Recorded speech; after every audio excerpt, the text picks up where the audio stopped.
कान भये बस बांसुरी के, अब कौन सखी हमको चाहिए। निज निस्ध्योस रहे संग साथ लगी, यह सौतिन तापिन क्यों सही। प्रस्तुत अवतरण में रसखान ने गोपियां श्री कृष्ण की मुरली को अपने सौत जैसी मानने लगी हैं। तो इसका वर्णन करते हुए कहते हैं कि अब तो कृष्ण पूर्ण रूप से मुरली के वश में हो गए हैं और हमारी नहीं सुनते हैं। तो गोपियां कहती हैं कि कान भये बस बांसुरी के, अब कृष्ण अब तो पूर्ण रूप से बांसुरी के ही वशीभूत हो गए हैं।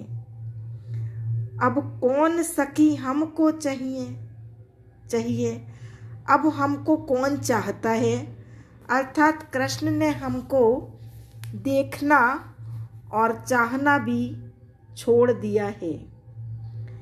जिन मोहलियों मन मोहन को, रस खानी सदा हमको दहिए।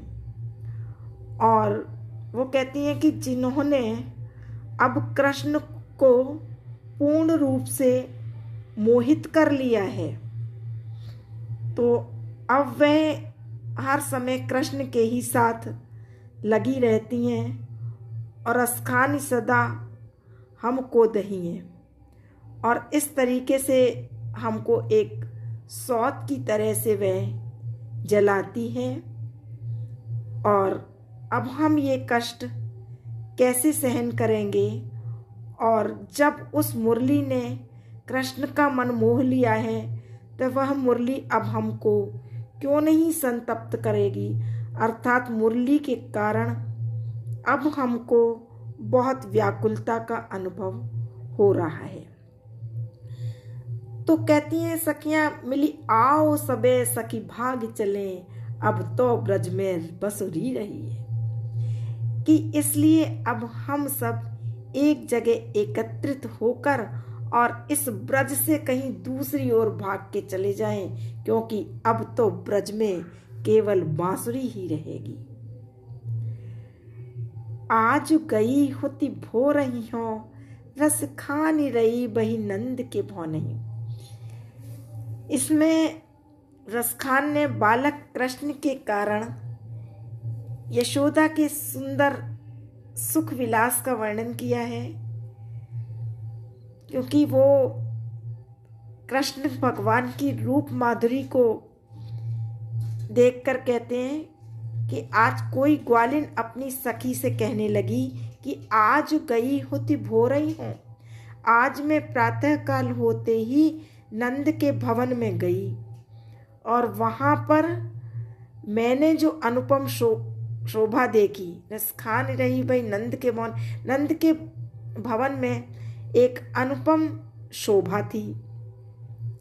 वो क्या थी कि बा को जियो जुग लाख करोड़ जसोमती के सुख जात कयो नहीं। इतना सुंदर उसका बालक कि उसका लाखों करोड़ों युग तक जीवित रहना बड़ा सौभाग्यपूर्ण है, क्योंकि यशोदा के जसोमती को सुख जात कयो नहीं। यशोदा के सुख का वर्णन नहीं किया जा सकता है। यशोदा अपने पुत्र को के शरीर पर तेल लगाई लगाई के अंजन भौएं बनाई बनाई डिटोने।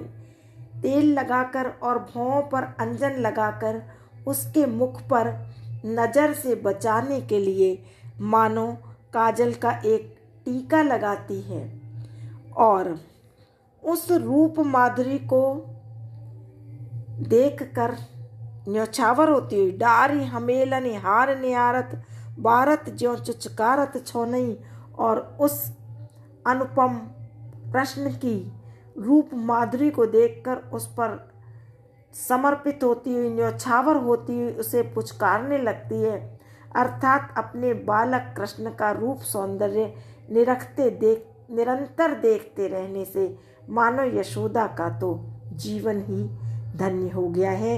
इन्होंने बहुत ही रसखान ने कृष्ण की रूप माधुरी का और यशोदा के मातृ वात्सल्य का इसमें अत्यंत सुंदर चित्रण किया है।